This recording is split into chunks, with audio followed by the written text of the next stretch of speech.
Another day, another real world test. Today we're doing it on the Apple iPhone 15 Pro Max, the big boy. And there's actually a surprising amount to talk about, so we're gonna try to get through this video as quickly as we can. As always, we will explore all while we test out the phone, but first things first.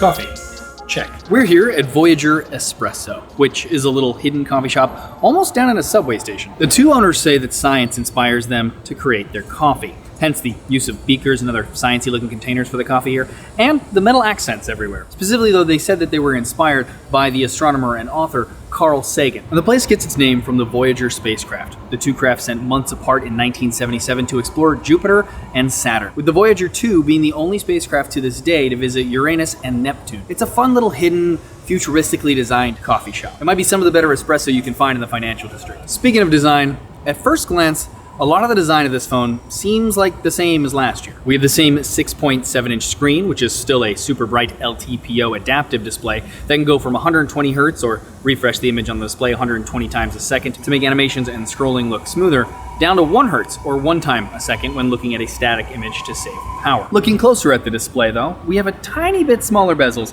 and the phone is a tiny bit smaller length and width-wise, but a tiny bit thicker. And which, when I say tiny bit, I mean less than a millimeter in every direction. But also the display is a little curved, and it feels a little bit less boxy when you hold it, which I kind of like. Now, something Apple is pushing about the design is the fact that the side rails are made from the same materials spacecrafts are, titanium instead of the usual stainless steel. Titanium is a much lighter and stronger material, frankly, and the weight of the phone is dropped by about 10%, 240 grams down to 221. It's not a huge deal, but you do notice it, and especially on this, the largest of the iPhones. For color, we have black titanium, white titanium, blue titanium, and the natural titanium, which is what I went for because I just like that it's different and kind of a sucker for industrial design anyway. If they made a mahogany iPhone that was made out of an old railway car that was also a coffee table, I might buy that too. Also, we have USB-C.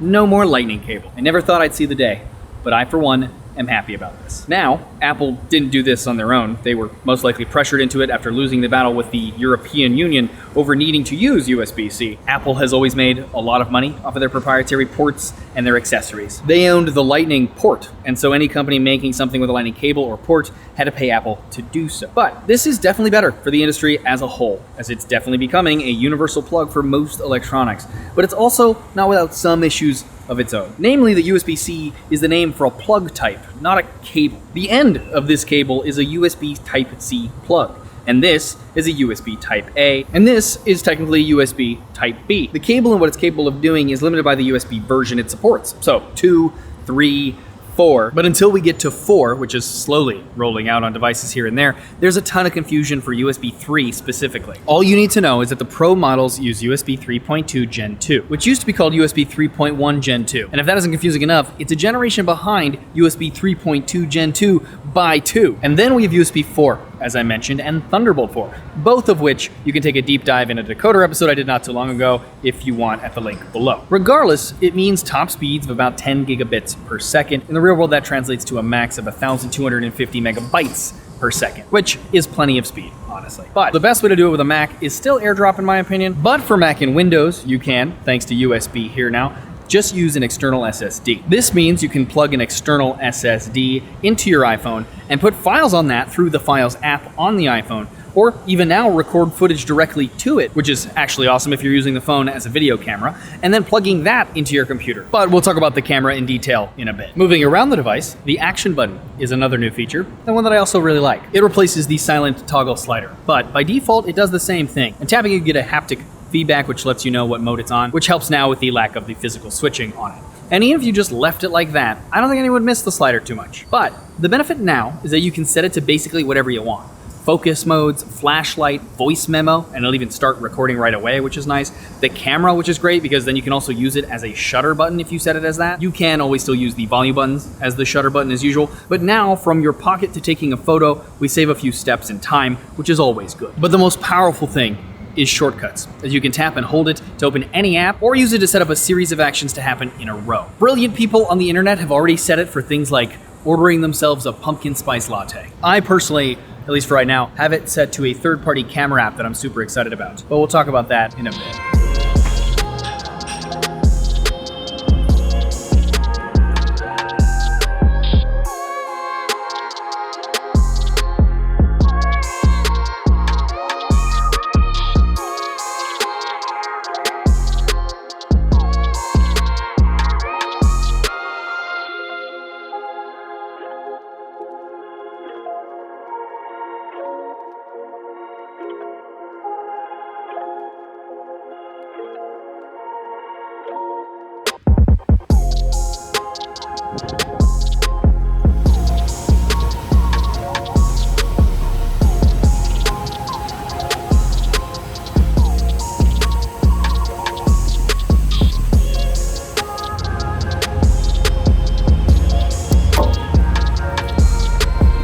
Speaking of different metals, here in City Hall Park, there is a metallic art exhibit called Prank. Prank is a 7-piece sculpture series done in steel and fiberglass by a British artist named Lydia Barlow. The sculptures were created specifically for City Hall Park, curated by the Public Art Fund, and based off of familiar objects she's found in her home or studio, but misconfigured to create these much more dramatic structures. The exhibit is her first exhibition made with outdoor materials like metal, after a career of making bold, large-scale art out of inexpensive materials like cardboard, fabric, cement, and plywood. Fun fact, Barlow was actually the great-great-granddaughter of Charles Darwin and was always fascinated with, quote, a cycle of decay and regeneration, end quote. Well, this seems like a good place to talk about the cameras on the new Apple iPhone 15 Pro Max. And Apple said a lot about the camera, so we're gonna need to explain some things, I think. Firstly, the new 24 megapixel default resolution. We have our main 48 megapixel sensor with 1.22 micron sized pixels, which is very similar on paper to last year. And as before, by default, the pixels are binned in sets of 4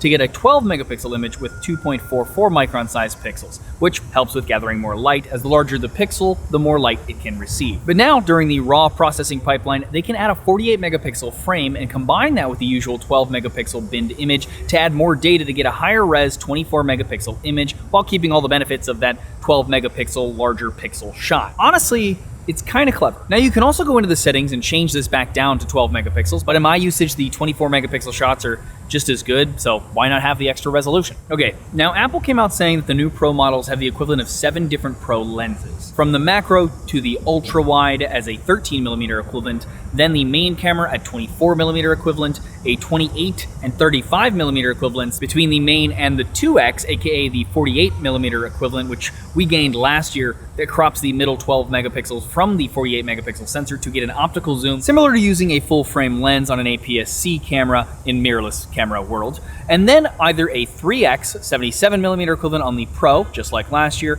or a new 5X 120mm equivalent on the Pro Max. Now the new focal lengths here are the 5 times of the Pro Max, which is now actually a differentiator between it and the regular Pro, which still has the 3 times length again from last year. And we have 2 new options that you can get by tapping on the main camera, 1.2, which is 28mm equivalent, and 1.5, the 35mm equivalent. Now, unlike the 2X, which is actually cropping the sensor, they're not doing that here, but they are doing a bit more than just digitally cropping. Basically, they're taking that same 48 megapixel shot that they're using in that processing pipeline, and they're throwing away some of the pixels around that to zoom in a little.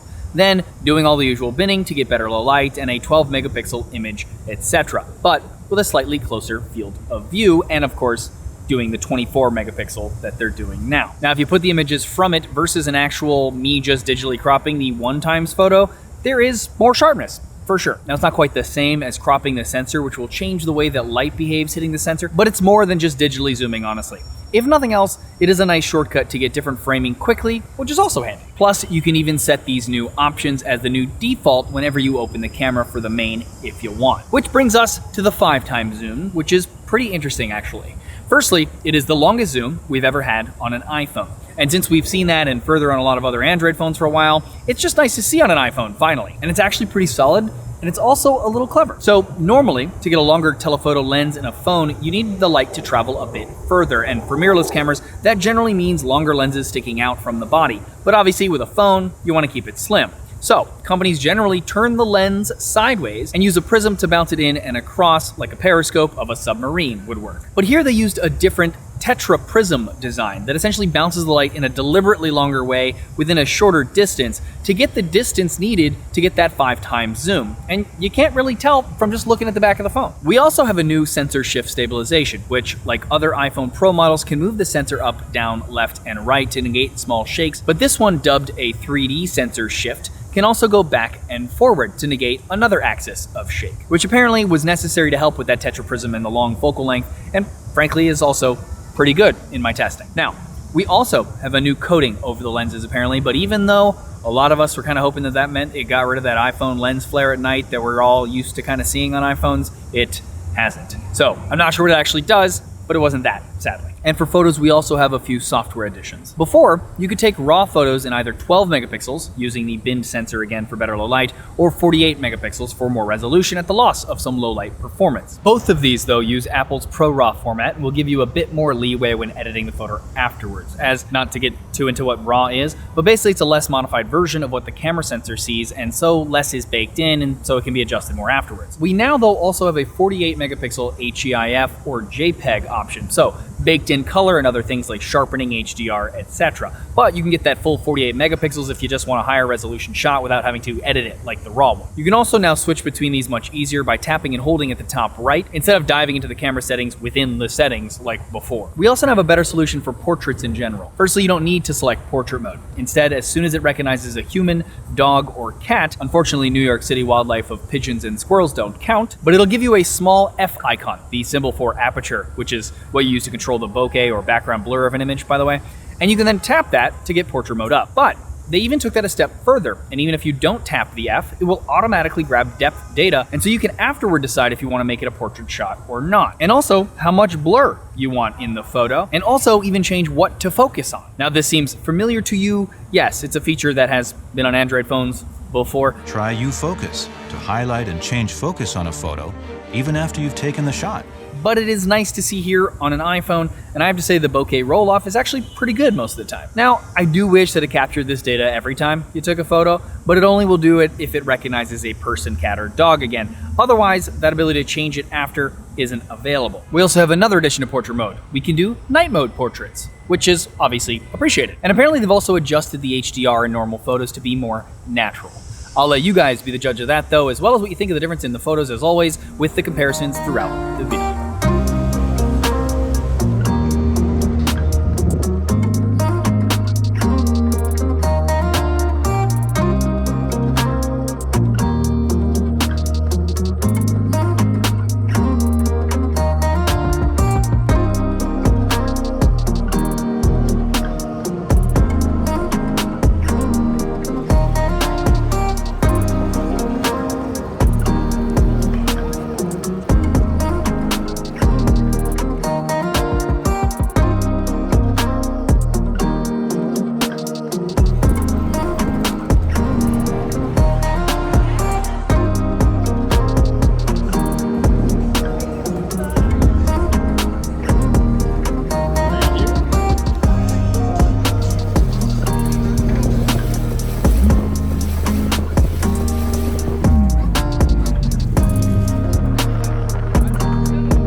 This, if you aren't familiar, is the Statue of Liberty, sometimes called Lady Liberty. And the statue is actually a figure of Libertas, the Roman goddess of liberty, and is commonly known for greeting immigrants entering the United States by water back when, people only could arrive by water. She's made of copper and stands 151 feet and 1 inches high. Now, she was constructed in France and given to the United States in 1886, but the project, however, was actually announced over 10 years earlier in September of 1875, with the full name of the project being Liberty Enlightening the World.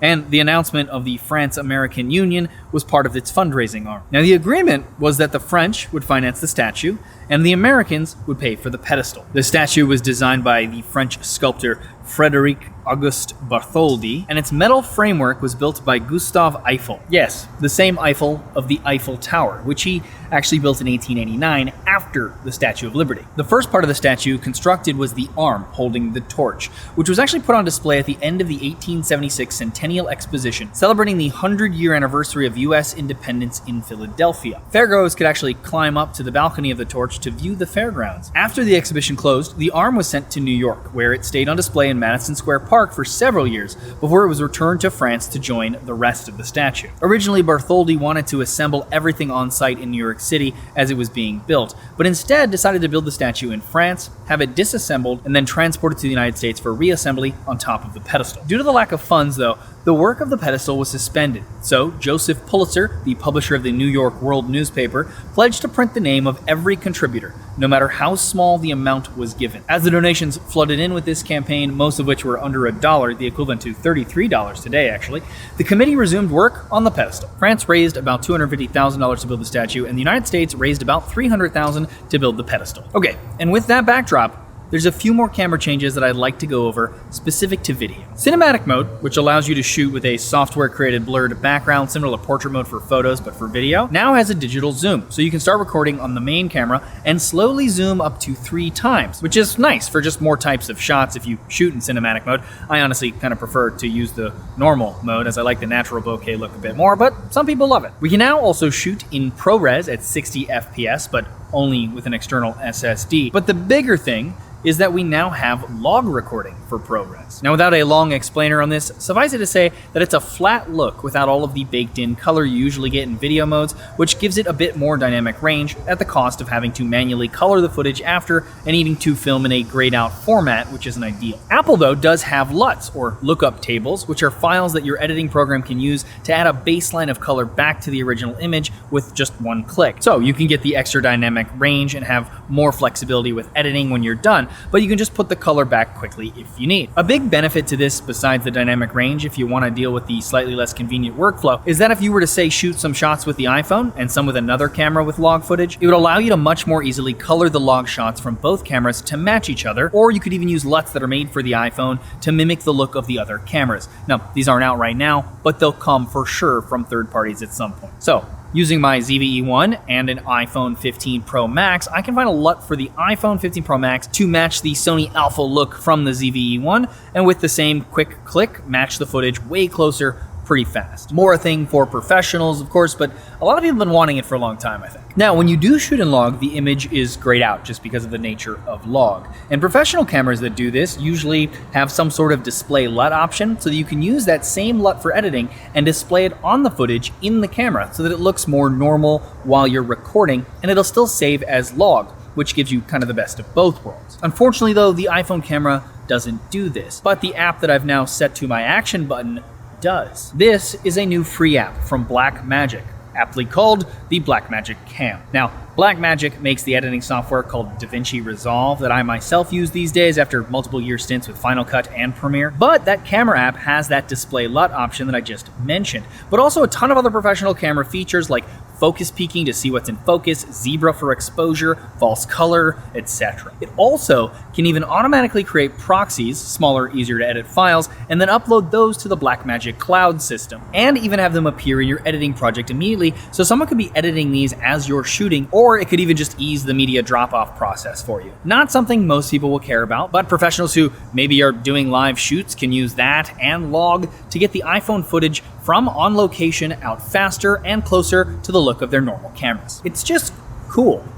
And not an ad, by the way, I'm just kind of excited about it. And I also think it illustrates how third parties are actually making the iPhone cameras more and more useful.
Okay, really quick, let's talk about battery life. Now, it died a little earlier today, but here is the screen on time and the usage and all of that stuff for today, if anyone's curious about that. Keep in mind though, that with iPhones, you have to subtract the screen on time and the usage from the night before if it overlaps, which it does here. So it's our 6 hours and 15 minutes, minus 11, minus 21, and minus 1, for those who care about such things. Now keep in mind, obviously as always, this is a real world test. It is not a normal day. I use the camera way more than you ever would, ever in real life. But here is another day that was not a real world test, so you have something more normal to compare it to. Now I will say, I've never really had complaints about the 14 Pro Max's battery life. It's always been really good. This is the same, if not maybe even a little bit better, which is pretty incredible, honestly. And some of that might actually even come down to the new A17 Pro chipset, which is a 3 nanometer process, which just means it's smaller. All the bits on it are smaller. Long story, it's a video for another time, but it's more power efficient that way and more powerful as well. Now, as far as performance of that is concerned, I mean, honestly, you're not really gonna notice a big difference when you're doing everyday normal things that you would do on an iPhone. It is going to just feel snappy like it usually does. The difference will come in though when playing video games. Now, I just got access to the new Resident Evil game that has ray tracing and all this other stuff that's built in that takes more advantage of the chipset, but I didn't get that until today, so I haven't really got a chance to test it. I will though, as always, be doing a real world test for every iPhone that is out, so I will test that out on the iPhone 15 Pro real world test, which I will be doing very shortly. So please subscribe, ding the bell so you get notified whenever I do that. We'll also explore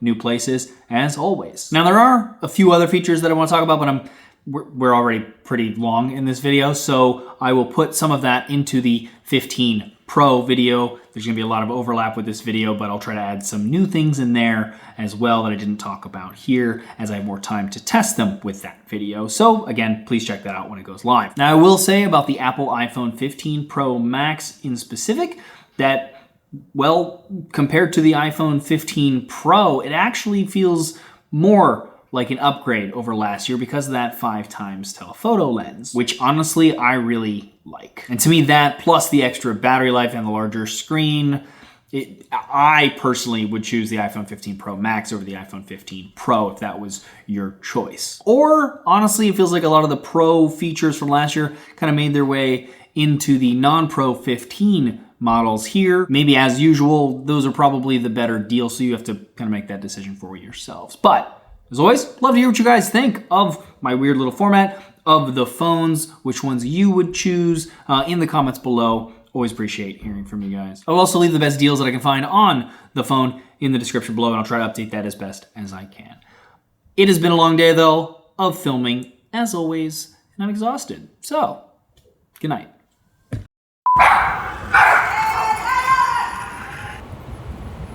Angry Pups, which is still super bright, and it's an LTPO. It's like a buzzer going off. It's been going on for a while now. I don't know where it's even coming from. Oh, just stopped. And air conditioning just turned on right next to me.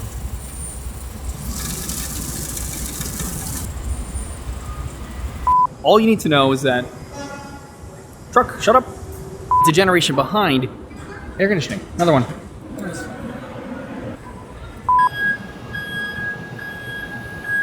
I'm gonna bet he's gonna do it the whole way back, all the way out, this slowly, just to annoy me.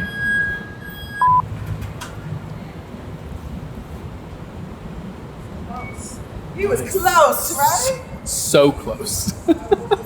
Trying to do my scene, tell you guys some history, and there's an actual tour guide telling history behind me. It's appropriate. Also, she's better than I am. I'm learning, which I always appreciate. At least there's that. As not to get sirens. I mean, like one of the busiest parts of Manhattan, to be honest. I'm surprised I'm not hearing more of that. As well as what you think of the differences in the photos. Shut up, little squirrel. Helicopter. Car alarm. What else we got? What else you got? New York City. Don't do it. New York, don't do it. Also called Lady Liberty. Nope. Something else being banged around. Bangity bang bang da bang bang bang. Also called Lady Liberty. Nope. Truck on the cobblestones. And a helicopter again. Amazing. Please shut up. Please. Please. Shh. Quiet now. Shh. Sirens. More sirens. More sirens. Can't win. Can't win. Can't win.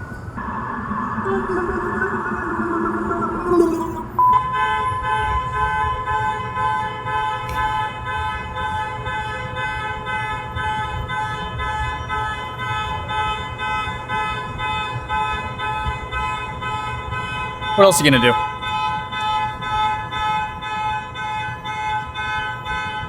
Make it stop! So someone could be editing the squeaky brakes? Squeaky brakes.